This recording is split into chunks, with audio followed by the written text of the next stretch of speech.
Well, yesterday we told you all about how the New York Times has apologized for its coverage of Donald Trump during the campaign. In a way, the paper is pledged to rededicate itself to honesty. So how is that project going a day in?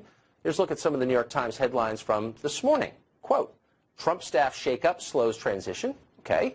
Next, Trump is criticized for hard right pick. Getting warmer. From the fringe to the White House, adding a little subjectivity into the headline. Next, Putin and Trump agree in a phone call to improve ties. All right, the obligatory Putin headline. And finally, here's something all American voters are deeply worried about. After Trump's win, what's next for Mexico? That answers the question that you've been wondering about. Joining us now to digest all this, Ben Dominant. She's publisher at The Federalist. And Stephen Dinan, our friend from the Washington Times. It's great to see you both.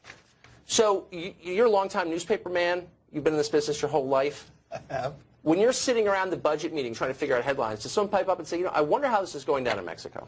Is that like even in the top 1,000 questions you have about an election result? No, it's not. Look, these guys, the New York Times, I actually interpreted their statement yesterday a little differently. I didn't see that as an apology for their coverage. I saw that as look, their readers expected them to be much harder on Donald Trump than they were, and their readers, frankly, expected them to be softer on Hillary Clinton when they were. They've got a balancing act to do there, and I interpreted the last line of that where they said, we have a duty to our readers, basically saying, hey, look, we know what you expect. We're going to make sure to give that to you. So there's a very specific, but there are only so many people who live at 82nd and Broadway. Do you know what I mean? So, they have in mind a very specific reader when they're doing their stories, no? They do, and I understand what you're saying about being harder on him and softer on her, but I think that what they actually really expected was for the New York Times to be right.